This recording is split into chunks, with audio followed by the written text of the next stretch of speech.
Bank থেকে আমার বাবা ঋণ নিয়ে মারা গেছেন, আমাদের অজান্তেই তিনি এই কাজটি করেছেন।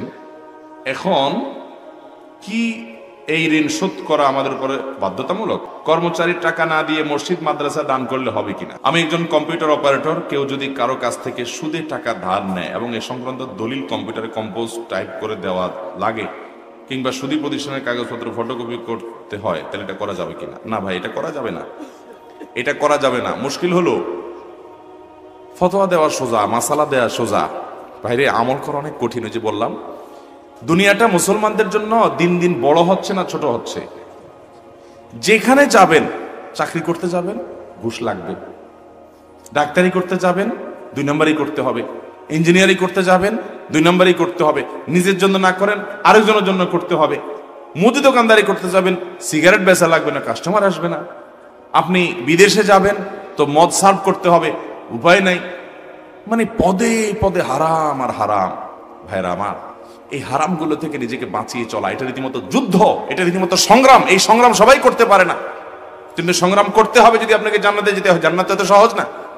এই জন্য আল্লাহ বলেছেন সূরা মায়েদার 2 নম্বর আয়াতে, ওয়ালা তাআওয়ানু আলাল ইসমি ওয়াল উদওয়ান, পাপ গুনাহ সীমা লঙ্ঘনের কাজে একে অন্যের সহযোগিতা করবা। কেউ অন্যায় করবে, আপনি তাকে সহযোগিতা করতে পারেন। সুদের কারবার করা, এটাকে হালাল না হারাম? এই হারাম কাজটার জন্য আপনি দলিল লিখে দিচ্ছেন, আপনি সহযোগিতা করছেন। সুদের সাথে যতজন সংশ্লিষ্ট হয় সবার প্রতি আল্লাহ লানত নাজিল হয়। নবী সাল্লাল্লাহু আলাইহি ওয়াসাল্লাম বলেছেন, লাআনাল্লাহু আকিলার রিবা ওয়া মাওকিলাহু ওয়া কাতিবাহু ওয়া শাহিদাই। সুদ খায় যে, সুদ দেয় যে, সুদের লেখা লেখে যে, সুদের সাক্ষী যে থাকে, সকলের প্রতি আল্লাহ লানত নাজিল হয়। অতএব আপনি সুদের দলিল লিখলে আপনার উপরে আল্লাহ লানত নাজিল হবে। বিনয়ের সাথে কাস্টমারকে বলে দিবেন, ভাই সরি আমার একটা অসুবিধা আছে, এটা অন্য কোথাও আপনি করে নেন। শেষ। আপনি অ্যাভয়েড করবেন, উপার্জন একটু কম হবে, কষ্ট করে চলতে হবে। বাবারে, জান্নাতটা তো সহজ না, অনেক স্যাক্রিফাইসের বিনিময়ে আপনাকে জান্নাত পেতে হবে। আল্লাহ তৌফিক দান করুক মেনে চলার। ব্যাংক থেকে আমার বাবা ঋণ নিয়ে মারা গেছেন, আমাদের অজান্তেই তিনি এই কাজটি করেছেন। এখন কি এই ঋণ শোধ করা আমাদের উপরে বাধ্যতামূলক?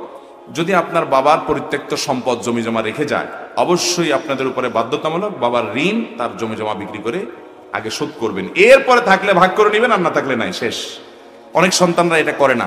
আপনার বাবা মারা গেছেন, তার ঋণ আছে, শুধু ঋণ থাকুক আর যে ঋণই থাকুক, সন্তান হিসেবে আপনার দায়িত্ব হলো, যিনি মারা গেছেন ভদ্রলোক আপনার বাবা, তার সম্পদ বিক্রি টিক্রি করে, জমি জমা গর্বেটা সব বিক্রি করে হলেও আগে তার ঋণ শোধ করবেন। এরপরে থাকলে আপনারা ভাগ নেবেন। কথা কি বুঝাতে পারছি?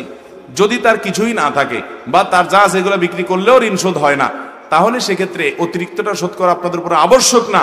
কিন্তু বাবা মার প্রতি ইহসান এবং সদাচরণের অংশ হিসেবে, আপনি সুসন্তান হিসেবে, বাবা মাকে খুশি করা আপনার জন্য ইবাদত, সেই হিসাবে আপনি আপনার সাধ্য অনুযায়ী অবশ্যই বাবা মার ঋণ পরিশোধ করার চেষ্টা করবেন।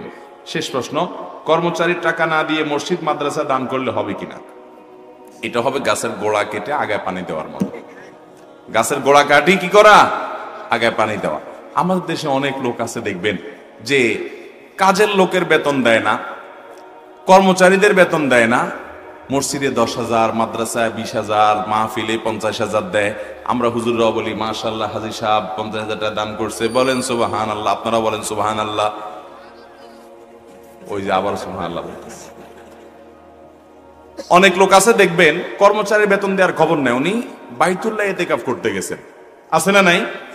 এগুলো গাছের গোড়া কেটে আগায় পানি দেওয়া। বাবারা ভালো করে বুঝে রাখেন, মানুষের হক ঠিক মতো আদায় করেন, ঘন ঘন উমরা করা লাগবে না রে বাবা। মসজিদ মাদ্রাসা দান করতে না পারলে গুনাহ হবে না আপনার, কিন্তু আপনার কর্মচারীর বেতন দেন না। আজকে কক্সবাজারে একটা হোটেলে খাওয়ার পর, খাবার হোটেলের এক কর্মচারী দৌড়াইতে দৌড়াইতে আমার পিছিয়ে আসছে। আমার তখন যমুনা টেলিভিশনের লাইভ 3:30 ঢুকতে হবে, 5-7 মিনিট দৌড়ে আমি যে লাইভে ঢুকবো, বলতেছে হুজুর হাঁটতে হাঁটতে শুনেন আমার দরকারি কথা, আপনারা আর পাবো কিনা? কি বলবা ভাই বলো? বলে যে ভাই, আমাদের এই হোটেলটার মালিক আপনার পরিচিত, আমি জানি, গতকালকেই তার সাথে পরিচয় হয়েছে, হোটেলে নাম্বার নিলাম। তো কর্মচারী ওটা দেখছে, দেখে বলছে আমাদের মালিকের সাথে কালকে আপনার পরিচয় হয়েছে, নাম্বার নিলেন, দেখলাম। হুজুর এই লোক আমাদের বেতন ঠিকঠাক মতো দেয় না, আমরা ওই যে টিপস টুপস পাই, মানুষ ফাও দেয় টাই যে, এই জন্য সে আর বেতন দেয় না আমাদেরকে। এমনকি বাবুর্চিদেরকেও দেয় না, তারা তো আর টিপস পায় না, টাইম মতো বেতন দেয় না, মারে ধরে, অত্যাচার করে। আপনি একটু কষ্ট করে তারে বুঝায়েন।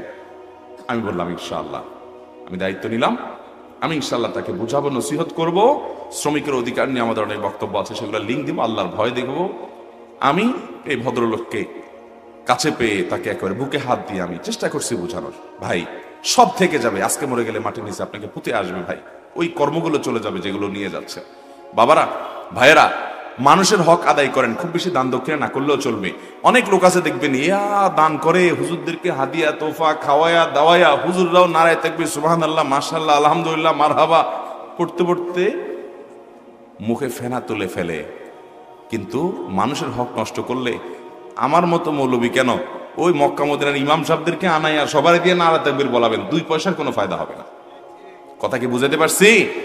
মানুষের হক ঠিক মতো আদায় করেন, এরপর আপনি অল্প স্বল্প যা করেন সেটা কবুল হবে, গ্রহণযোগ্য হবে। সবাই চেষ্টা করবো না ইনশাআল্লাহ? কোনো মানুষের কোনো হক যেন আমার কাছে, বাবা মারা গেছে, সম্পদে বোনের হক আছে না নাই? একটু আমাকে একটু হাত তুলে দেখান তো, বোনের হক দিয়ে দিছেন হিসেব করে, যা পাবে কোরআন অনুযায়ী দিয়ে দিছেন, এরকম একটা বাপের পুত থাকলে একটু হাত তুলে দেখান তো। মাশাআল্লাহ, একজন বাপের পুত পাওয়া গেছে, 2 জন বাপের পুত পাওয়া গেছে, 3 জন, আর সব মায়ের পুত। কিরে ভাই, আর নাই? শুনেন, যারা তরুণ আছেন তাদের এই সুযোগ এখনো আসে নাই, বুঝলাম।